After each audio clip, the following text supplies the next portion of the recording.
Hello everyone, Carl and Erynn here, and it's guitar time in the Rockies, in Galax. And for the Patreon page, and we're doing Honeysuckle, a great Charlie Poole tune. And I'm going to do the guitar here, and it features a little bit of the work of Harvey. And he was early on in the railway. He was from southeastern West Virginia, so you can keep that straight.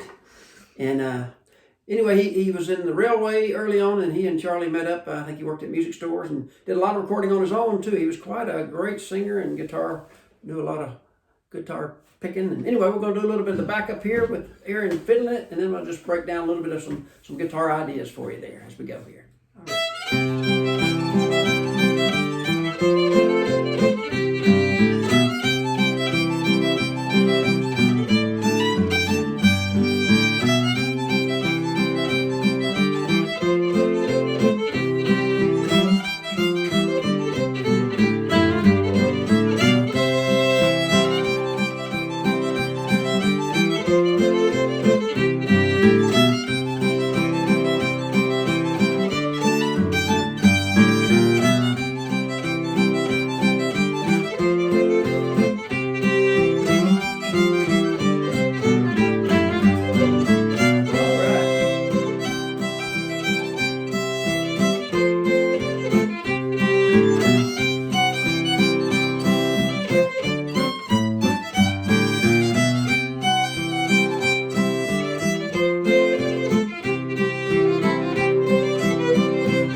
There, Erynn, thank you so much. Thank Wonderful. you. Sounds great.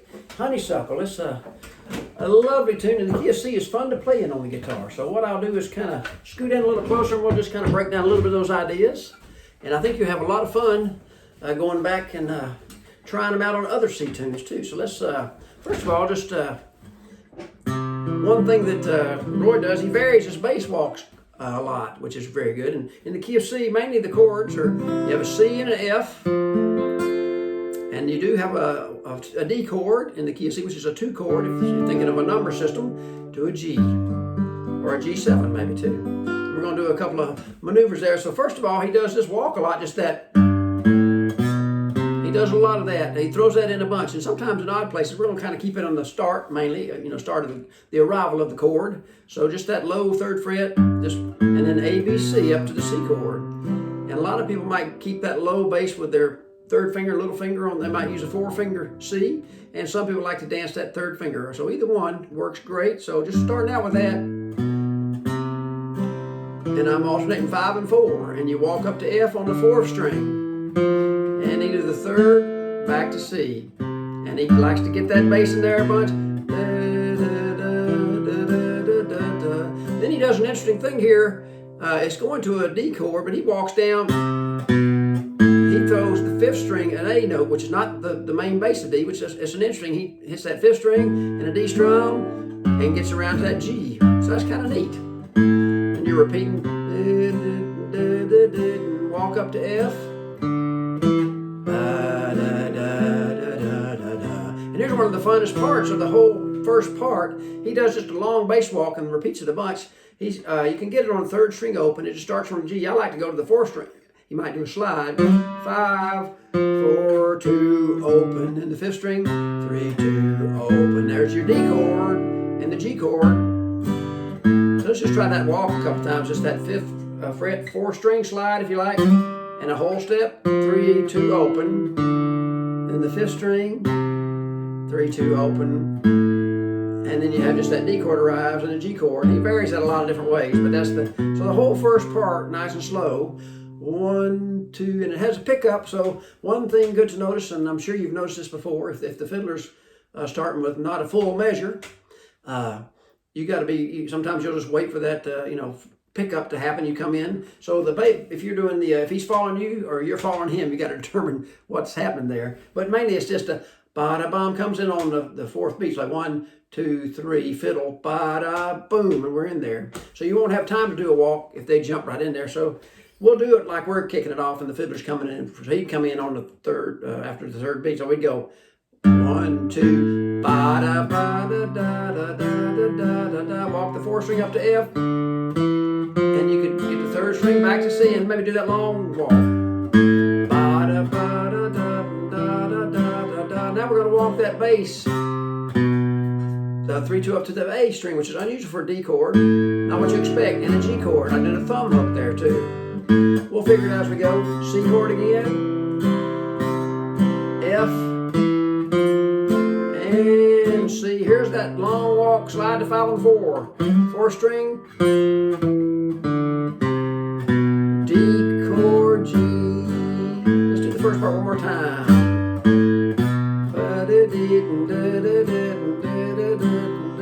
F, and you can walk or not, or experiment.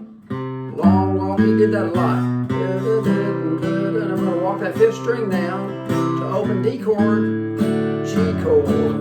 And you can walk slow or fast, experiment there. Going to walk to F. Here's that long fourth string slide.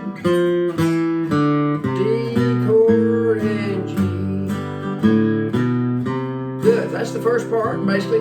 And what you can do on the, I think I did in backing up the fiddle with Erynn on her fiddle video, I'll walk sometimes to the D string from a C chord, that, and maybe play a D7. So if I did the first part with that, instead of the fifth string, it sounds like this. F,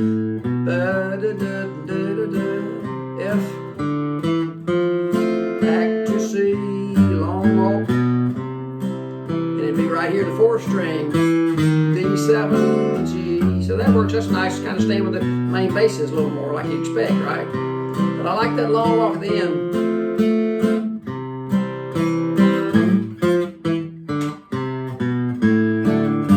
Yeah, I like that. And let's go ahead and look at the second part. Then you're getting into that ba-da-da-da-da-da. Melody's kind of moving up a little higher there, and it's still a C chord, so we'll stay in the same territory. So it's just a C chord again. What I might do there, if I was just backing up and experiment, I might walk up to the, do something like that. Try that a couple times. I'm just walking up to the middle note of the chord. Play the main bass, you can walk there too. And then you walk up, open, 1, 2 on the C chord. Just thinking of the C chord as a 2-finger C for a minute. And even a 1-finger C. And that's a little tip of the day is, kind of think of your chords as little smaller string sets. There's a, and you can even, so you got all kind of sounds there from a C chord if you just move across and put down the fingers as you need them.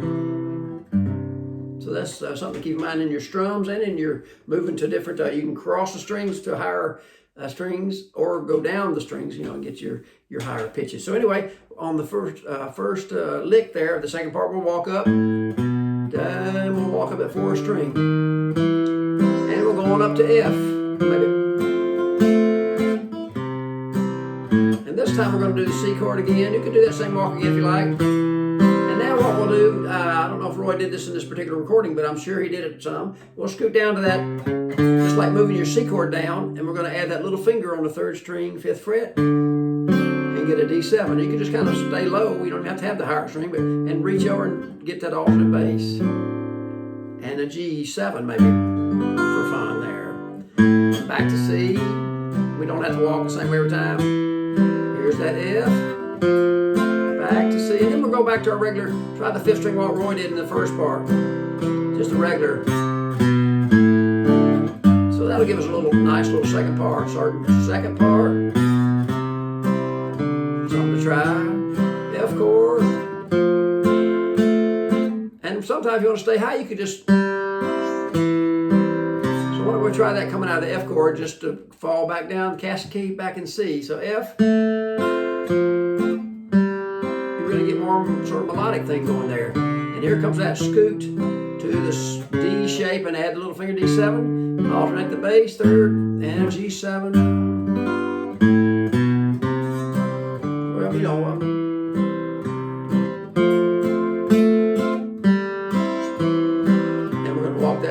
to the, one more time on the same bar, a little slower. F chord. And fall back down that C chord. And scoop down to that D7 alternate bass, G7, 5th string walk. F. And C. We'll walk that 5th string down to the D chord, open 5th string, G. So here's both parts. First part a little slower.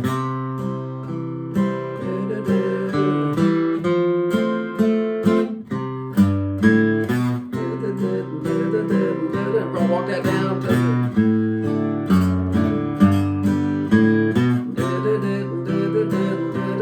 F. Here's the best fun part.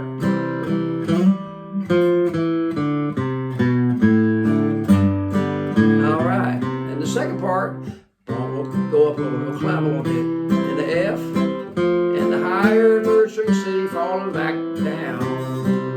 And scoop that D7 alternate bass, G7, 5th string walk.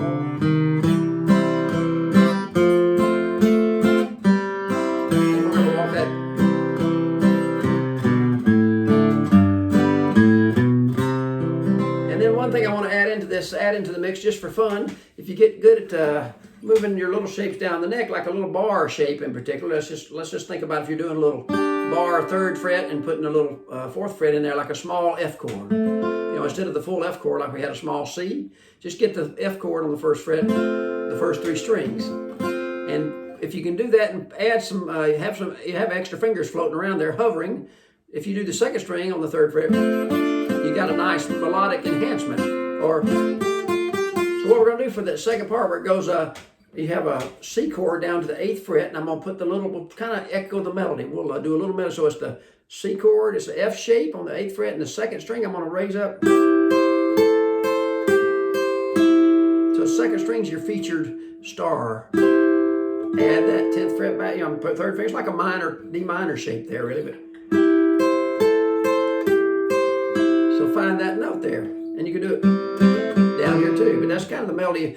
So we're just kind of making it straighten it out. And then it goes to an F chord in the song. So what we're going to do is just do a small D on the 5th fret for an F shape, and we're going to outline our melody. And then down to that little small F, just like we were doing the C. And that back to a small C. So I'm going to throw that in as a little additional fun for you. So on the second part, maybe on the repeat, you don't want to do it too much because the fiddler's going to think you're going to start playing the melody too much. So you don't want to play the melody too much, but it's good to know where the melody is. Backing up any fiddle tune really is a great thing, I think. So keep that in mind. So up here on that 8th fret, you get that 2nd maneuver. And so it's the 2nd string's the melody, and then you whole step to 10th fret, back to that bar and the 3rd string. D shape on 5, emphasizing the 3rd string with the pick strum. And then the F, small F down here, emphasizing the 3rd string. And the open 3rd string with the C chord. I'll do it one more time. And you can get a little more strumming.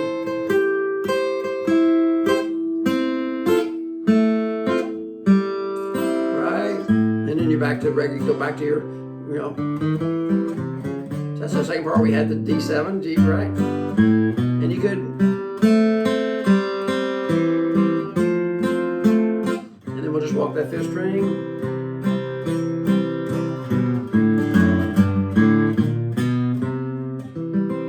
So I think it's a great, a lot of fun. And if you haven't listened to Roy Harvey, they put out about a bunch of his songs, maybe Document, and some other people put them out years ago. He was kind of an unsung hero, I think, of a lot of songs, a lot of great guitar playing and singing. So look for, I'm sure you may be able to find some of those old recordings. They released a big edition, I think.